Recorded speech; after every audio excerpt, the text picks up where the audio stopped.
I'm a softie. I'm a softie.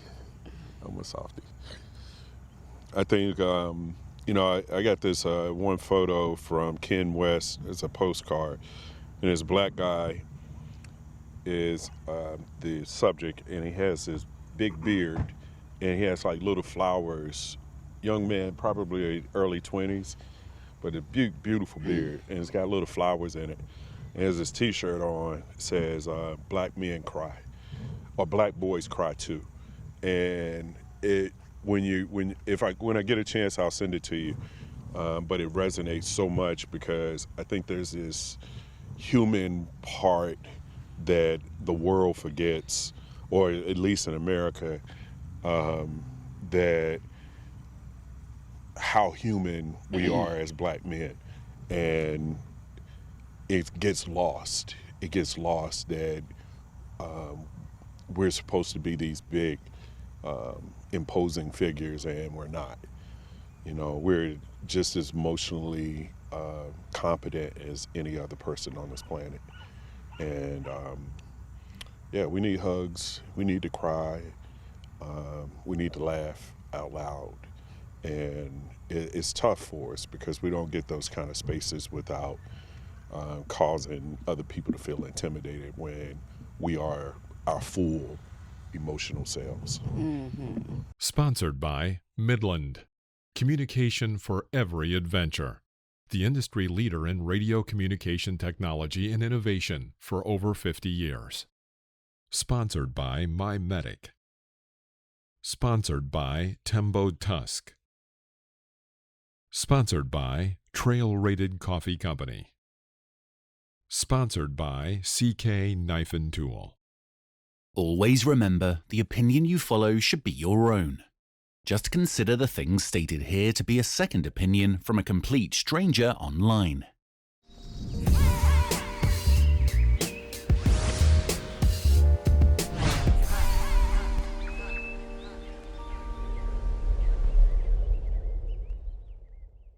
What's up, you guys? I'm Sonia. And I'm Dakota, and we're Staples and Tents. And today we're at Overland Expo East in Arrington, Virginia, hanging out with my boy Phil from Waypoint Overland. Yeah. And so I grew up in Durham, North Carolina. And I grew up in Martinsville, Virginia. And currently we live in Atlanta, Georgia.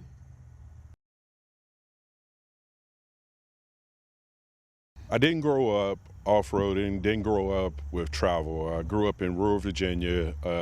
In that location, those kind of things weren't really valued. So it wasn't until I was like 16 before I went to Myrtle Beach, and that was like a major thing. So it was, for me, my ideas of what travel looked like came from reading books, reading encyclopedias, and at some point, when I went off to the military, that was when I actually started understanding what travel looked like. Mm-hmm. And like Dakota, I also didn't grow up off-roading, but slightly different. I did grow up traveling a little bit. I ran track growing up, and fortunately, we traveled as a track team, so I was able to visit different states. And then my mom, she was a pharmacist, and her pharmacy, she was a pharmacy technician, and her conventions, they a lot of times mimicked our track schedule. So we traveled to a lot of states, Florida, Minnesota, Texas, places that had I not ran track, I wouldn't have had the opportunity to go. But in terms of travel, how we do now, travel is very different. And we actually took our first international trip together. So didn't travel internationally at all as a kid. Yeah, and that first trip was Jamaica. And I think right then and there on that trip, we recognized we were different. We travel different. Yeah, we did an all-inclusive stay, and first and only one for as far as we were paying was concerned, and we had a really negative experience with Americans being Americans and not treating the host country with a lot of respect. Mm-hmm. But fortunately for us, we got to know the staff that was at the resort that we were at, and there was this kind of kinship that we recognized immediately within each other, and they wanted us to see their country as family members. And so they made a lot of arrangements for us to link up with them and then start traveling. So with Staples and Tents, Nakota and I, we are very focused on providing positive images of Black and brown people in the outdoors in order to motivate and inspire other people to get outside and adventure. And then through that, we started another community, Black People Off-Road, which Nakota does an amazing job with. And he features different Black, brown people and allies, or I guess different BIPOCs and allies on a weekly basis to bring attention and showcase other people that aren't necessarily featured in the off-roading and overlanding community. Yeah, so just to help draw people together, be bridge builders for, you know, the country that we live in. And it's been very well received as far as helping other clubs form and do their own thing regionally for where they are. Mm-hmm. So we've been really grateful to be, to have a part in the overall community of off-roading, and also the same thing with overlanding, trying to be the bridge builders for those, for the community, and bring in BIPOC, brown allies together to show them the beauty of overlanding, to show them the beauty of the country, and maybe to inspire them to consider overlanding in other countries so that they can understand culture. Because that's really what overlanding is about.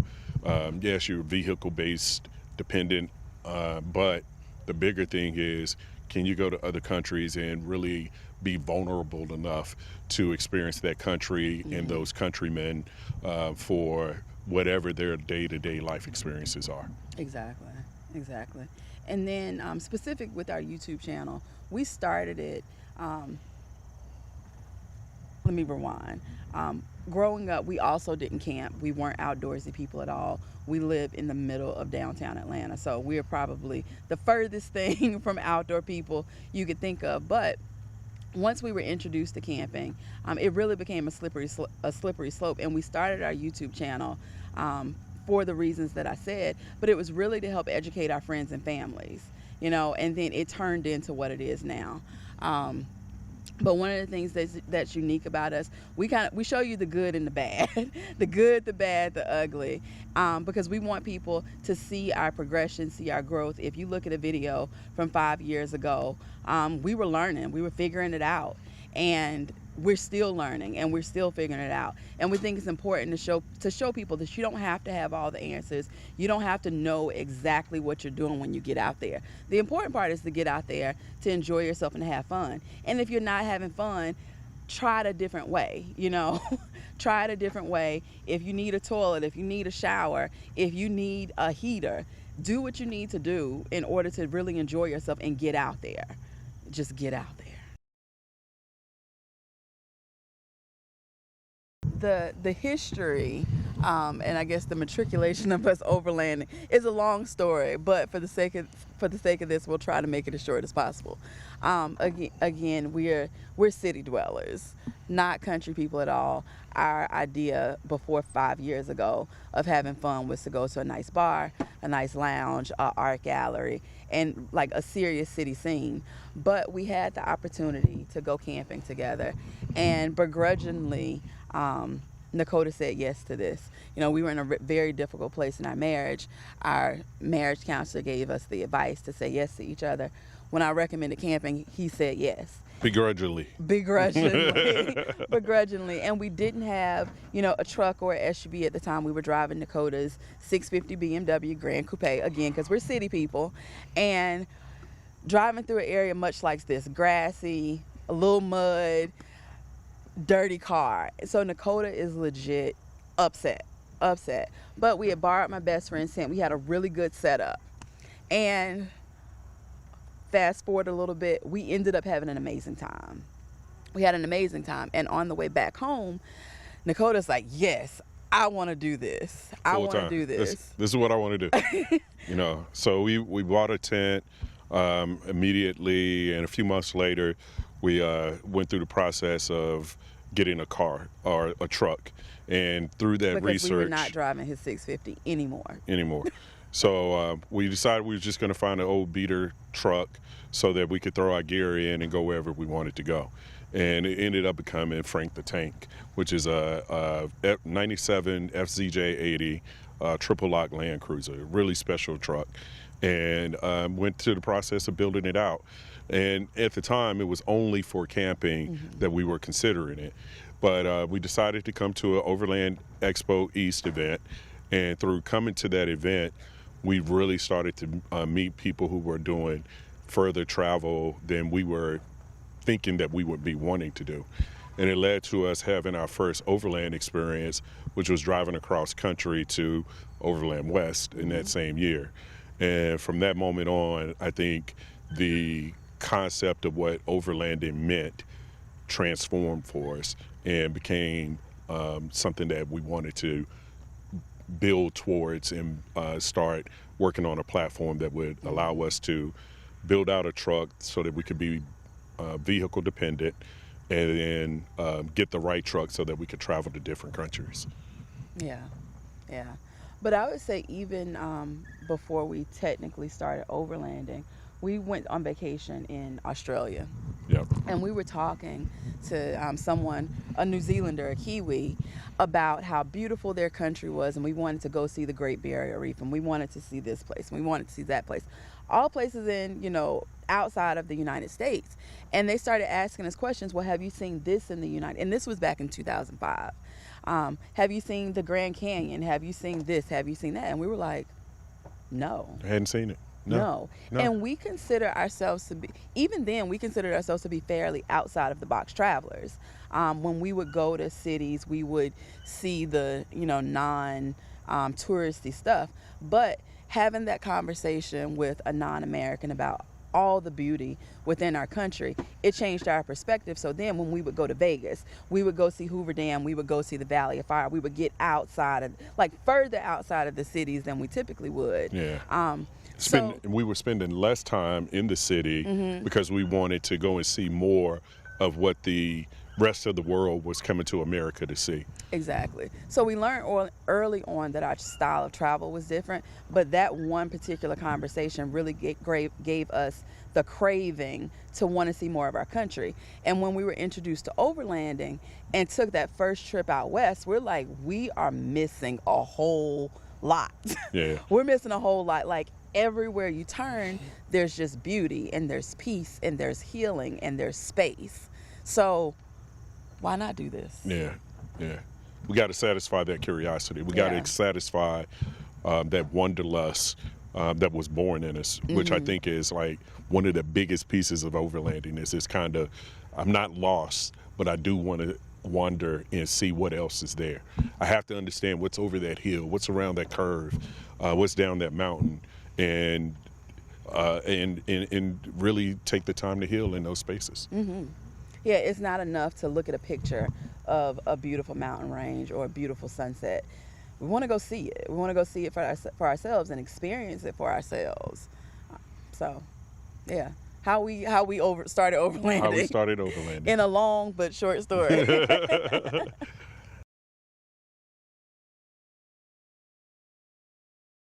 So in terms of our setup, currently we are tent campers. We're ground tent campers. And the main reason we do this is it's of the accommodation options for overlanding, the tent is probably the most affordable. And in addition, we're city people, so we don't have a lot of storage. So to be able to pack up a tent in a relatively small footprint, we can put it in our storage unit, we can put it in the closet, and we can have it out of the way. When we selected a tent, we were very fortunate that the very first tent that we tried was a Big Agnes, and it was a really quality tent. And we saw the benefit of having a quality tent versus, there's nothing wrong with getting a tent from Walmart. You get what you can afford, and then it lasts for as long as it lasts, and you replace it. But we knew we wanted to camp we knew this was something that we really wanted to do. So we spent what we could on a tent. So our very first tent was an REI. A used one. Our very first tent was a REI Kingdom 6. We got it used off of Craigslist because that's what we could afford. Yeah. We had that tent for 5 years. We just swapped out tents to a Big Agnes bunkhouse. 6. Yeah, a bunkhouse 6. We really like the 6-person setup because when we go, we like to be comfortable. We like to have a little space and not be on top of each other. Like to be able to stand up and put our clothes on. You know, if we need to, wash or do anything, do those things in our tent, that's what we like to be able to do. So we like to have that extra space. We did try a rooftop tent for a moment, and for the place that we were in our camping and overlanding journey, it didn't work for us. It was big, it was heavy, and it's also specific to the one that we bought. Yeah. It was big, it was heavy, it had a lot of drag. So we went back to the ground tent. But right now, with our plan to transition into full-time overlanding, we are considering other options, a small trailer, a hard-top rooftop tent, and we're going to see where that takes us. Yeah. When we first started, we wanted to get just a central truck to do some camping. It wasn't anything special. I wanted something reliable. I wanted something dependable. But it had to be 4-wheel drive. And affordable. Right. So we had about a $6,000 or $7,000 budget, and I went through and looked at every vehicle manufacturer, what was their 4-wheel drive, how did their 4-wheel drive system work, and then what were the things that were considered reliable, dependable, and had some known histories about them. And eventually that landed us with a Land Cruiser. And we loved our first one, but we recognize it's a 25-year plus truck. It's at the end of its life, service life, and at this point, maintaining it is fairly expensive if you want to keep it with the same pedigree that it started with. So I started doing some research. We were having some car issues with the car that we were driving, and I decided, you know what, enough is enough. Let's just go ahead and get the vehicle that we want to travel around the planet with. And the same kind of process of reviewing all of the different types of 4-wheel drive vehicles that were out there, and it came back that the 200 series Land Cruiser was still considered an exceptional vehicle to do world travel. Packs inside of a crate very well. You can ship it to anywhere on the planet. The parts for Toyota are across the planet, so it's not really hard to find them. And it's a mechanically simple V8 platform. Bulletproof engine, 1,000,000 miles, 25 years service life. Just not a lot of things that you can argue against a Land Cruiser. So for the affordable price that it is in the United States, and knowing how much people pay for it across the rest of the planet, seems like it was a pretty good way to go. So we landed with a 200 series. We've done a few modifications to it to make it more road capable. 2.5-inch lift. We're using an Ironman Pro Foam cell setup, BFG 35-inch tires, and we also decided to go with a long range fuel tank, so LRA 40-gallon to give us about 66 gallons worth of gas, so around 750 miles of range on it. And then the rest of it, just some, simple mods to make it a little easier for us when we're inside the cabin. So that's essentially where we are with it. We're very happy with the capability of it. Really easy for Sonia to drive when she's behind the wheel. And that was also very important to us. We wanted it to be simple for either of us to drive under any conditions. And I think above all of that, or in addition to all of that, the vehicle is extremely comfortable. It's extremely comfortable in terms of an off-road vehicle, a highway vehicle. It is comfortable on all terrains. On all places, yeah, and everywhere. Yeah, some other off-road vehicles, they can't necessarily say the same. Yeah, but they're great on the trail, but not on the highway. Or they're great on the highway and not on the trail. Yeah, and the Land Cruiser isn't necessarily the number one vehicle in any particular category, but all around, nothing really competes with it. There are a few out there, but price point, all-around vehicle is just a solid choice. Mm-hmm.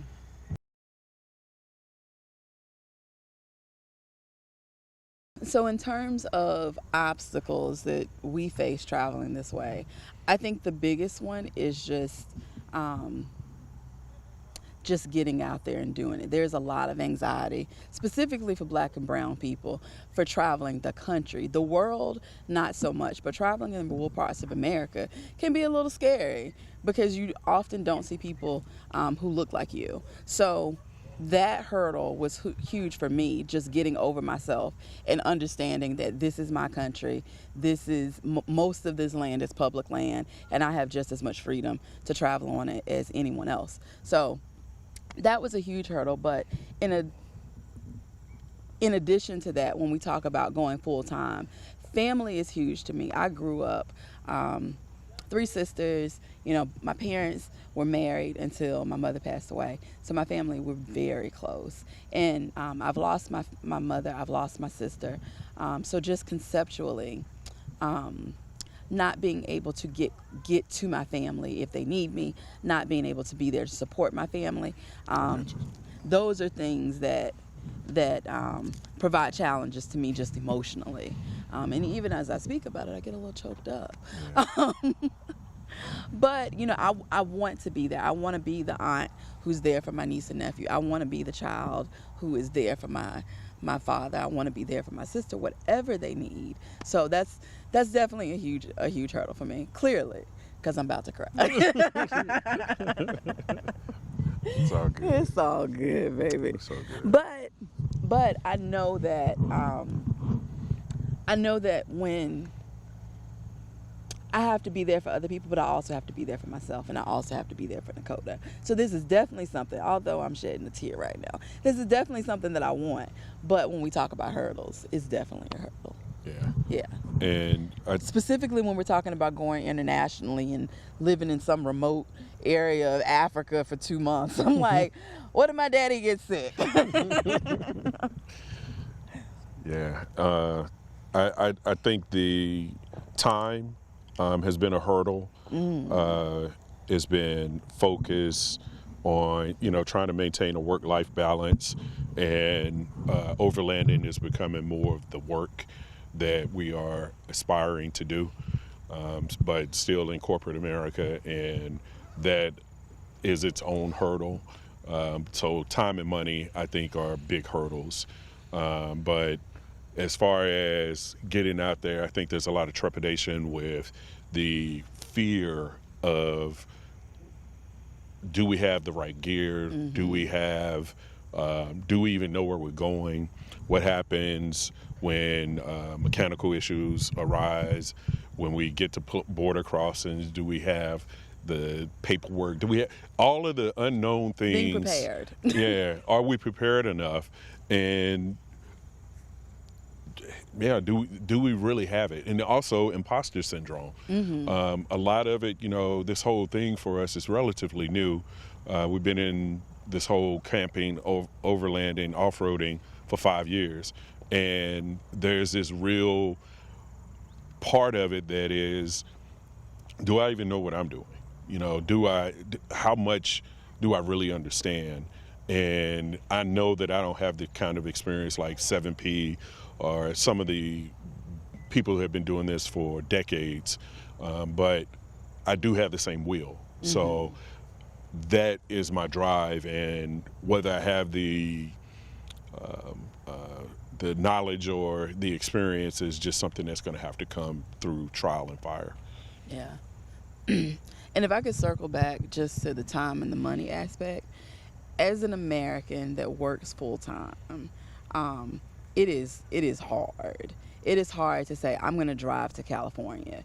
It takes 4 or 5 days to drive to California comfortably. So most people, they take 4 or 5 days for their whole vacation. So that was a challenge, just to dig into it a little more, the time and the money portion, because how do I even plan a trip to drive across country? Yeah. But one of the things we did when I was working, I've been self-employed for about a year and a half now, and Dakota's still gainfully employed and supporting this journey financially right now. But I got 3 weeks of vacation before I resigned from my job, and it was really tough, trying to work extra hours to take an extra half a day off, not take vacation, use more sick time instead of vacation, and then just bank up that time so that we can take 2 weeks and travel across the country. It's tough. It's tough. It's tough. Yeah. It's tough, but you have to decide what it is that you want to see. And I think that's one of the reasons when we first started seeing more of the country, we would fly to a big city and then drive out. Because we didn't have that time. Yeah. We did it however we could. Yeah. And then as this became more and more, as camping and off-roading and overlanding became more of a focus to us, we shifted our energy, and we decided, and our resources, as opposed to taking a vacation to South Africa, we're going to take that same 3 weeks that we would use in South Africa, schedule it around Christmas time when we have some extra time off, and we'll drive across country. Yeah.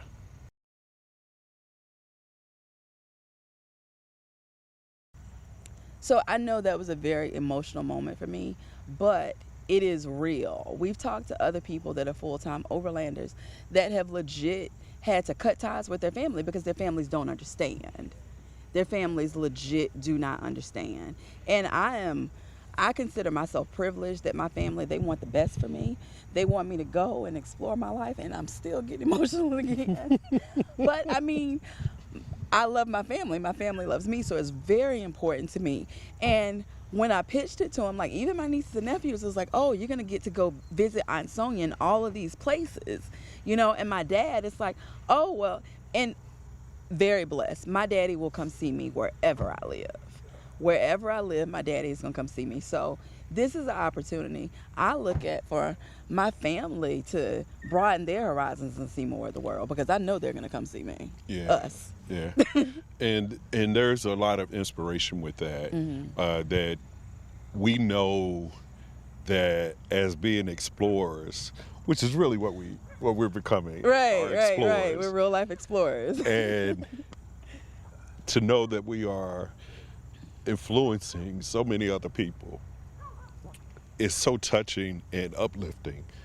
To meet people who are watching our videos, and through our own journey, they see a way for their own journey to start and get out there into the world and meet wonderful people, these overlanders out here. It's not the shared camaraderie of being a world citizen, and inspiring other people to do it. And our own nieces and nephews are looking to us. They are now talking about, when we come to see them, they want to know if we're going to go camping. Yeah, I want to go camping. I want to go camping, Aunt Sonia. Yeah, daughters want to go camping. They're like, I don't want to do the city stuff. I want to just go out in the woods and hang out with you. And it's just so humbling. It's very humbling that this is our gift, and to know that it was born because our relationship had crashed and was on the burner. to know that it was born in hurt and became such a place of healing, and now a place of inspiration for others, is just, I couldn't ask for anything better. And I'm so glad that we get to do it together. Exactly. And I think growing up as Black people in America who didn't camp, who didn't go outdoors due to legit fear, it's so touching and humbling that I'm inspiring my family, other people's families, to literally hear. We took my niece and nephew camping when they were 2 and 6, and for years For years, my niece, she would rub sticks together. I'm making a fire like Aunt Sonia. And now, we've had the opportunity to take all of our nieces and nephews camping. And we're planning this event October 22nd through the 24th, the gathering, which will be just that, a gathering of diverse people, of like-minded people, to come to a very comfortable location to explore the concept of camping and walk away with more confidence and curiosity about the outdoors. But at that event, my dad will be there. My dad's wife will be there. My sister will be there. My nieces and nephews will be there. Our friends will be there. Our friends' families will be there. There will be people that we don't know, that we've never met. All at this event because they believe in what we're doing, they see the vision, and they're inspired by us as well. So it's amazing. It's amazing.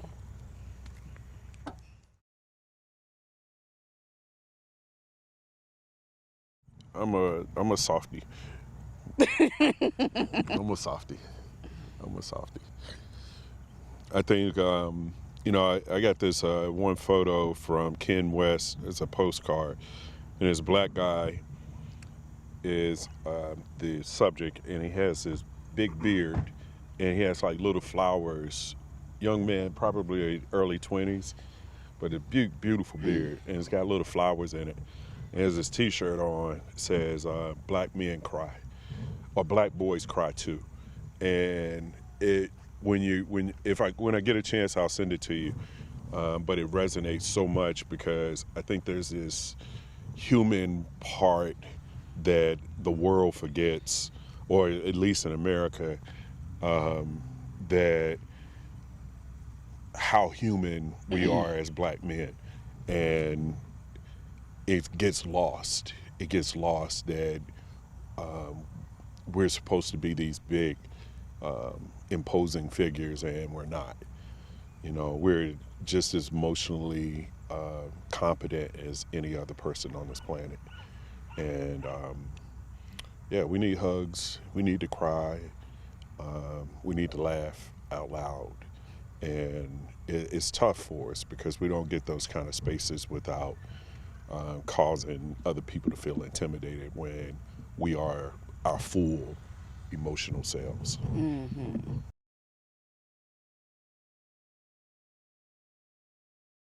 We grow up conditioned. Our conditioning has been conditioned. And you grow up with a certain vision of what success looks like. Go to college, graduate, get a job, get married, buy a house, have kids. But And then die. and then die. You work all your life and die. If I knew what I knew now, I would not have worked so hard to achieve those things. Get the job, get the house, get the rental properties, do all that stuff. I would have lived. Because I think back to when I was in college. I went to college on a full scholarship. I got $12,000 a year to pay my tuition, my room and board, to eat, whatever bills I had to pay. And I lived. We lived great lives in college. We lived really good lives in college. But immediately upon graduation, you start incurring debt and you start buying things. And then you're almost forced to go to work every day. Whereas now, we've been working for 20 plus years for you, and we're trying to simplify our life and go back to a place where we were in college when we had way less overhead and way less responsibilities so that we can have the freedom to live. And if I knew what I knew now, I would have lived life as a 20-something-year-old and explored the world, because you always have time to work. What I wish I had known now, what would I have told a younger Nakota?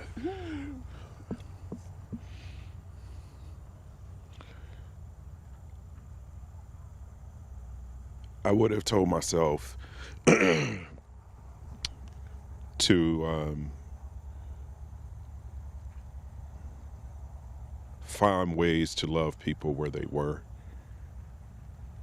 where they are, to listen more, to encourage more for whatever their journey is, and not to be so imposing on my worldview. I think that would have been the biggest thing. I would have told myself that the forest is your friend.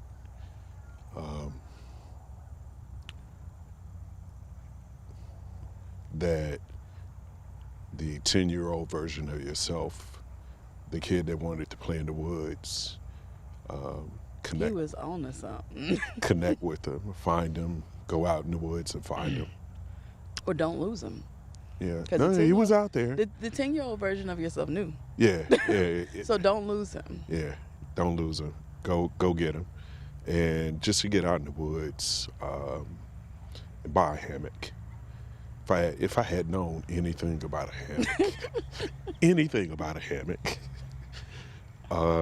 and just go out and walk in the woods from time to time, and the rest will come. Mm-hmm. But you have to go through your life. I don't regret how we got here. I don't think we would have gotten here any other way. Yeah, definitely no regrets. Yeah, no regrets, no regrets. And you just gotta roll with the punches. Yeah. But I think that's one of the beautiful things about youth today is that youth today, they are a lot more liberal with their exploration. I think the whole idea of YouTube and putting exploring and traveling as a career, is huge. And people are growing up nowadays with different visions, seeing that they can do way more things just due to social media. So yeah. Last year, Nakota and I, we purchased this vehicle, the 2016 Land Cruiser, and it is affectionately called Dot. Dorothy is my grandmother's name. And when we talked about naming this vehicle, we threw out a whole lot of things. It was Coco. I forgot what else we threw out. But one day we had a conversation with my grandmother. We called her. My grandmother's 98 years old. She'll be 99 in December. And 2020 was a really tough year for a lot of people. But my sister passed away.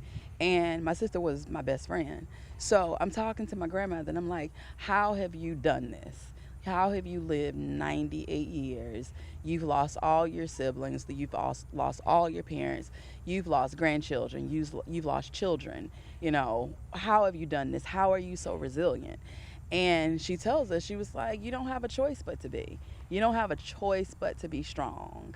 And she said, I grew up, my mama was raised on the rough side of the mountain. I was raised on the rough side of the mountain, and I raised my children on the rough side of the mountain. We had no choice but to be strong. So at that moment, we were like, that's some real stuff right there. And when we purchased this truck for the reliability, for the strength, and how it could take us along on our journey. The resilience of it, how it could lead us on our journey successfully. So we decided to affectionately name the truck Dot, which we also made an acronym, Deep Overland Transport. But over the last 12 months, this has definitely been the biggest investment and the best investment that we've made, because this is the vehicle that we plan on taking us around the world. So, enough said. Honestly, I like driving on the beach. I like driving in sand.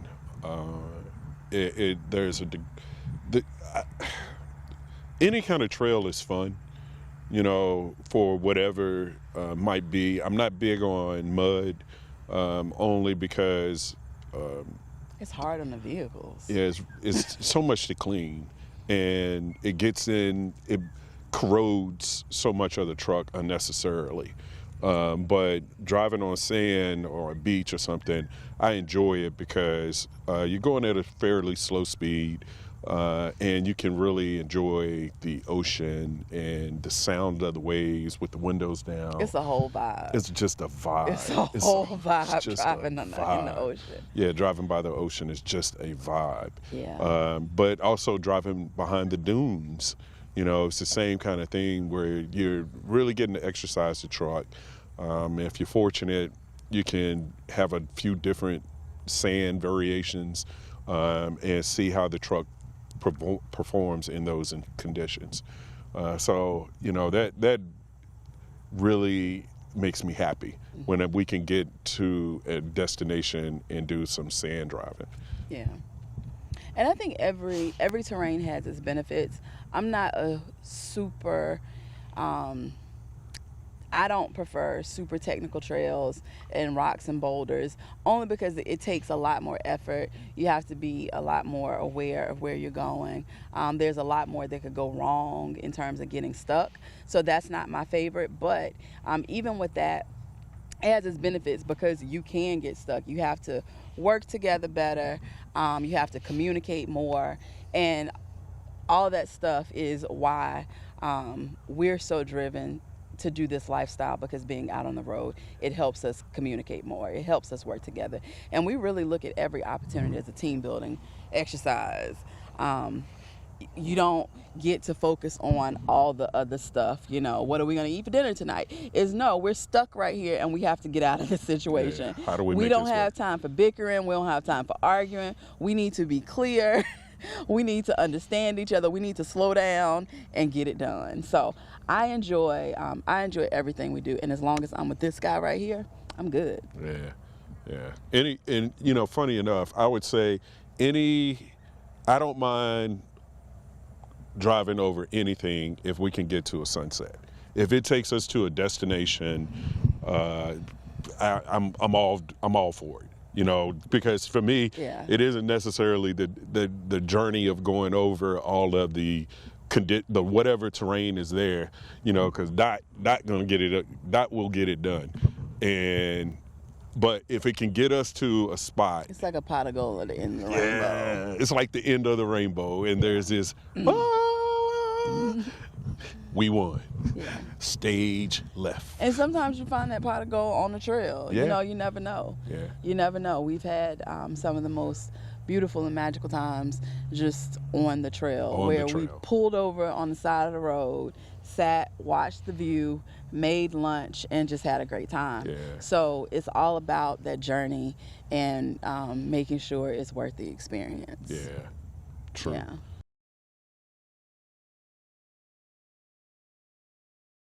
The top of our bucket list has been the same since we started. It's always been Africa. Always. It's always been Africa. Always. And this isn't just starting overlanding, starting our relationship, starting life. We've always wanted to explore Africa.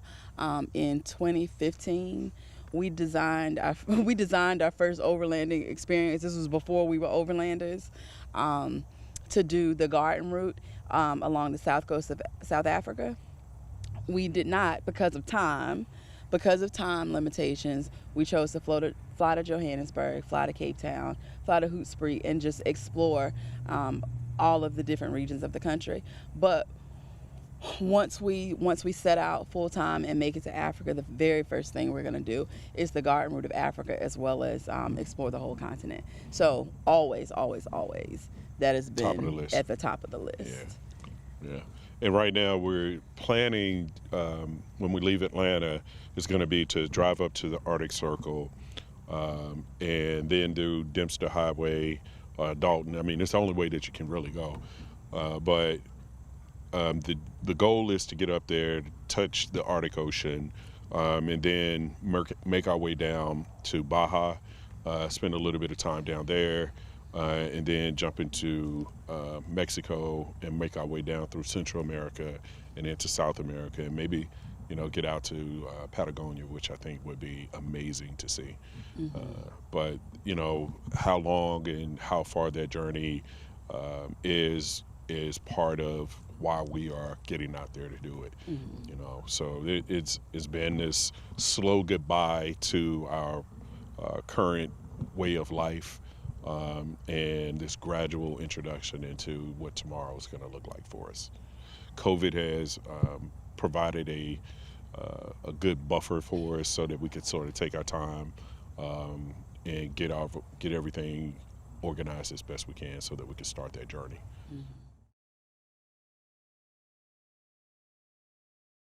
Our immediate next thing, an event, is the Gathering. It is a camp out being held October 22nd through 24th in Crawfordville, Georgia.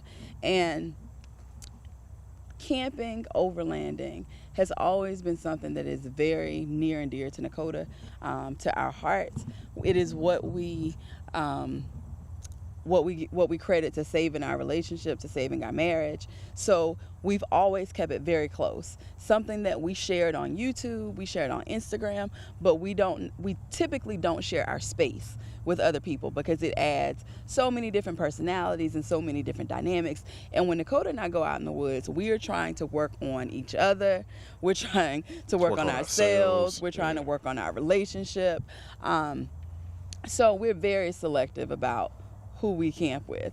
But we also recognize that we have a lot of information to share. We know a lot of people who have a lot of information to share. So we wanted to get a group of people together, a group of like-minded people together with all ranges of experience, from the I have never camped to I camped in the military and that wasn't my thing, to the expert overlander and camper. So all the ranges will be there. Yeah. All the campings. All the campings will be there. There'll be tent campers. There'll be rooftop tents. There'll be RVs. However you want to outdoor, we're creating the space for you to do it. Yeah, and we're doing it at this place called Bomax Ranch in Crawfordville, Georgia. Wonderful lady, Janetta, owns it, and it's her property that she purchased in a head nod to her ancestors. So beautiful ranch, 50-something, 55 acres, somewhere around there.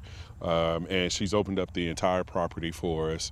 And we've partnered with a number of companies, Hip Camp, REI, Overland Journal, Sawyer, Gaia GPS. We've gotten a lot of support. Yeah, I wish we had the whole list in front of us so we can name everybody. But it's so blessing. It's so much of a blessing to have this kind of support from companies that are pouring into us and recognize the importance of what it is that we're trying to do, and introducing so many different people to the outdoors, camping world and overlanding world. And what I would say is that our goal in the event is to expose people who would not have been exposed to camping, to expose them to it. That's the goal of our event. Yeah. It doesn't matter where you come from, where you live. It doesn't matter. Yeah. If you're camp curious, we're looking for you. We want to make you more camp confident, and this overall experience of what camping is should be camp comfortable. So those are our 3 C's for it. And we're looking to inspire other people to really take that next step, whatever it looks like in your outdoor exploration. Exactly. So at the event, it's going to be a lot of fun. We're going to have good food, fried fish, and barbecue. We will also have amazing workshops, from camp cooking to how to navigate offline, solar power, how to set up your solar setup, some meditation and journaling to help you really get connected to the outdoors. Several more workshops. We're also using Gaia maps, how to use GPS, and the big one is going to be some fun though. Yeah, the big event, Vroom Vroom Escape Room, which is some good friends of ours. They are designing a custom escape room because we'll be in the woods. Throughout the forest. Yes, it's an escape the forest game, to get people using the Gaia GPS app, to get people exploring and comfortable walking through the woods, and just have fun. So we'll have amazing giveaways, amazing prizes, and I am happy to say that we are officially sold out. Sold out. Yeah, can't make this one. Can't make this one. Yeah, so if you did not get a ticket to the gathering for 2021, be on the lookout, because this is an event that we will do again. So make sure you follow us on Instagram at Staples and Tents. Follow us on YouTube, also Staples and Tents, as well as Facebook and TikTok and all that good stuff. Yeah. So just make sure you're following us so that you can see when we will have our next activity and where the next activity will be, because we're going to do this again for you guys. Yeah. You can find us on social media on all platforms at Staples and Tents. Staples is our last name, and we sleep in tents. That's INTENTS. Yeah. And you can also find us on Instagram at Black People Off-Road. Yeah. Make sure you tag Black People Off-Road so that you too can be featured and spread the whole idea of the diversity in the outdoors.